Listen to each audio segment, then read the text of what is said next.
요양시설은 딱 두 가지로 구분될 수 있습니다. 편안히 모시는 곳과 편안히 안 모시는 곳. 우리의 가족을 편안히 모실 수 있는 방법. 편안히에서 찾으세요. 요양의 모든 것 편안히.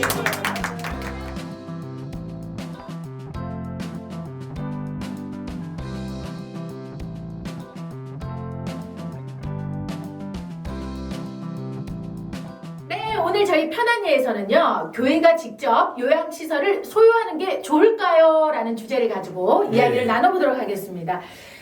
대표님, 진짜 교회가 반드시 직접 요양시설을 소유해야 하는 걸까요? 네. 아닙니다. 삑! 아닙니다. 그리고 교회마다 네네. 상황이 다른데 개인적으로는 그 교회가 직접 시설 운영하는 거에 대해서 상당히 우려하는 편입니다. 일단은 뭐 소유할 경우에 발생할 수 있는 문제점도 네네. 많고 네. 그렇다 보니 우리나라에서 교회가 직접 소유한 다음에 문제가 안 생길 만한 그런 정도의 사이즈나 마인드가 되는 교회가 생각보다 그렇게 많지 않습니다. 네네네.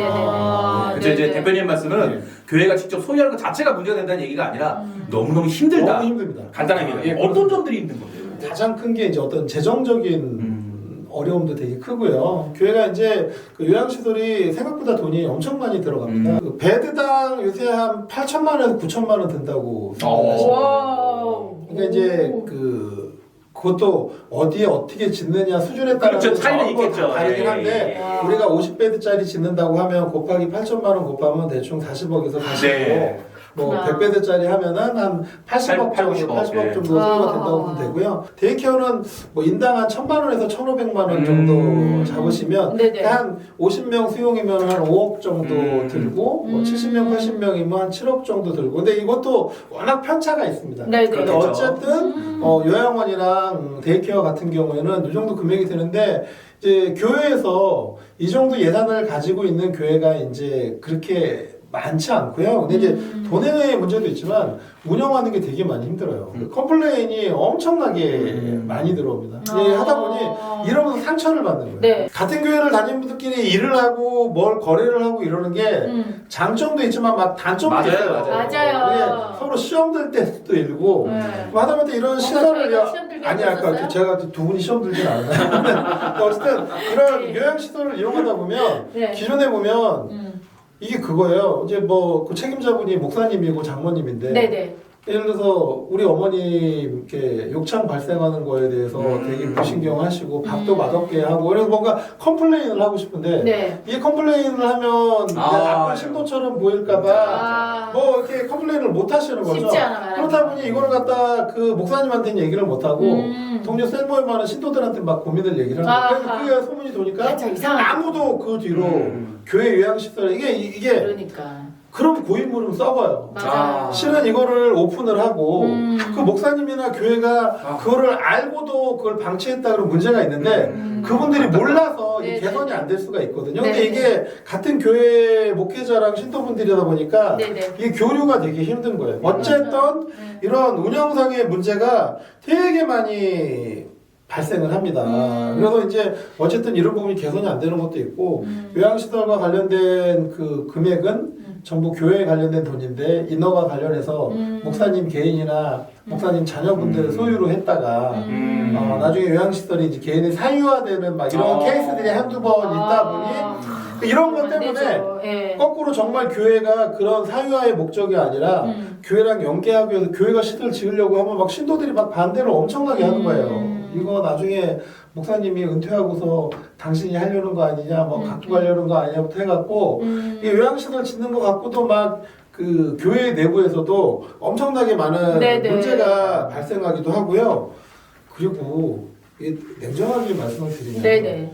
요즘 좀 교회 큰 데 있잖아요. 네. 신도분들 중에서 이미 본인이 요양원이랑 데이케어 가지고 시고 있으신 분들도 있어요. 아니 그럴 수 당연히 있겠네요. 있겠죠. 직원분들이 워낙 그분들 다양하니까. 교회 와서 열심히 주님 제가 일도 열심히 하는데 우리 요양원 꽉 차게 해주시고 사고도 없게 해주시고 저 돈도 많이 벌 건강하게 해주셔서 막 이러는데 네네네. 교회에서 큰 요양원 져갖고 신도들 가족들 다 본인 교회 시설로 오라고 하면 시험 될까봐. 운영하시는 아, 분들은 또 이게 되게 현실적인 문제이기도 해요. 여기 해결책은 네네. 교회 관련된 시설이랑 또 개인 신도분들이 하는 시설이랑 다 오픈을 해서 맞아. 그 중에서 고르게 하면 그렇지. 돼요. 그죠? 그리고 피드백을 받으면 되는데 이런 과정이 없는 이런 부분 때문에 교회가 직접 시설을 소유하는 게 무조건 그것만이 정답은 아니다. 아하. 여러 가지 방법 중에 하나일 거고 교회에서 그러면 요양시설을 직접 소유할지 어떻게 할지 그런 방법을 꼭 편안이랑 상담을 하시면 네. 제가 그런 방법을 알려드리려고 합니다. 아니 그렇다면 교회가 요양시설을 직접 소유하지 않고도 예. 요양시설과 연계할 수 있는 어떤 방법은 없을까요? 교회가 교회 이름으로 직접 소유를 하거나 뭐 사회복지법인이나 주식회사를 설립을 해서 그 이름으로 교회가 직접 100% 소유하는 방법도 있고요. 네네. 교회에서 장로님이나 권사님이나 집사님들 이런 분들이 소유를 하시는 방법도 있습니다. 네. 그분들 중에는 내가 이제 은퇴를 했는데 아니면 가족끼리 뭔가 의미 있는 비즈니스를 하고 싶다. 네. 그분들도 나는 교회에 봉사할 거야 이런 마음을 할 거면 때려치세요. 그렇게 해갖고는 오래 가지 않습니다. 오래 맞아. 못 가. 오히려. 그래도 어느 정도 생계에 도움도 되면서 이왕이면 좀 의미 있는 일을 하고 싶다. 그런 분들이 본인이 교회 인근이나 아니면 주요 시설 근처에다가 시설을 운영을 하고 그걸 이제 교회하고 프로그램을 공유를 하면 됩니다. 근데 이게 말씀드렸다시피 네네. 같은 교회를 하다 보면 이게 오히려 시험에 들어서 거꾸로 이제 A 교회 장로님은 네. B 교회하고 연계를 맺고 또 B 교회 장로님이 하는 건 A 교회하고 연계를 맺고 이게 오히려 정답일 수도 있어요. 그렇죠. 저희가 이제 이런 부분도 찾아드려요. 교회 입장에서도 또 자기 신도들 말고 근처에 우리 교회 같은 경우도 근처에 막 요양시설들 있잖아요. 네네네. 그럼 저희가 그런 데랑 연계를 할 수 있는 거예요. 그쵸. 그 시설장님이나 책임자분이 꼭 우리 교회를 다닐 필요는 없어요. 맞아요. 네. 근데 심지어는 교회인일 필요도 없어요. 그죠? 근데 이제 그분들이 네네. 여러 가지 연계하는 프로그램, 서로 지켜야 되는 것들이라든지 네네네. 그런 것들을 지켜주시면 서로 연계 맺는 게 얼마든지 가능하거든요. 왜냐면 너무 좋다.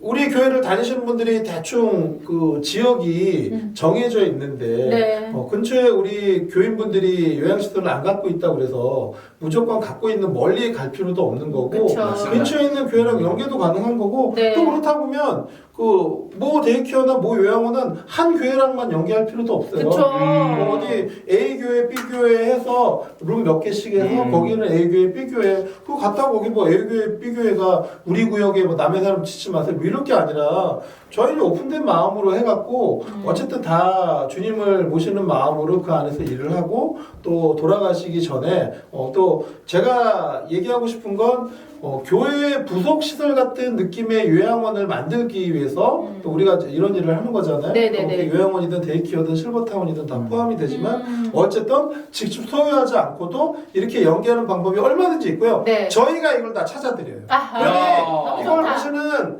목사님들이나 하시면 제가 이 부분들 다 찾아드립니다. 필요할 경우에는 그 제가 그 교회에서 이런 부분과 관련해서도 신도들이 있는데 제가 얼마든지 설명도 드릴 수 있고요. 그 교회에서 관련된 요양시설을 보유하시고 싶은 목회자분들이나 또 이런 신도분들은 편안히로 상담 신청을 해주시면 제가 어떻게 하는 게 좋은지 네. 다 알려드리겠습니다. 와. 이게 각자가 끼리끼리 교회 신도분들이랑 이렇게 해서 하다가는 중간에 문제가 되게 많이 그렇죠. 발생하고요. 네, 네. 저희가 전문가들이 뼈와 뼈 사이에 관절이 있고 기계와 기계 사이에 윤활유가 있듯이 그렇죠. 그런 역할을 저희가 해드리거든요. 네. 편안히로 연락 주십시오. 그러니까 지금까지 대표님의 말씀을 들어보면 그 연계 정보 이런 거를 하여튼 편안히 묻기만 하면 다 갖춰주신다 이거죠. 그렇죠. 그러니까 저희가 이제 저희 플랫폼에 이제 구현이 되는 게 네. 저희 플랫폼에다가는 그 해당 교회 이름을 딱 치면 그 교회와 연계된 프로그램을 하고 있는 요양시설들이 검색이 가능합니다. 그러니까 이제 예를 들어서 서울 은현교회를 그렇죠. 딱 치면 저희가 다니고 있는 서울 은현교회를 딱 치면 네. 은현교회랑 연계 맺은 요양시설들이 계속 나오고 네. 거기에 피드백 내용들이 나와 신도분들은 그 중에 고르면 돼요. 그리고 거기 마음에 안 들면 거기다가 리플 다시면 돼요. 네네. 여기 답이 맞았습니다. 김 목사님 계속 아침에 늦어요. 네.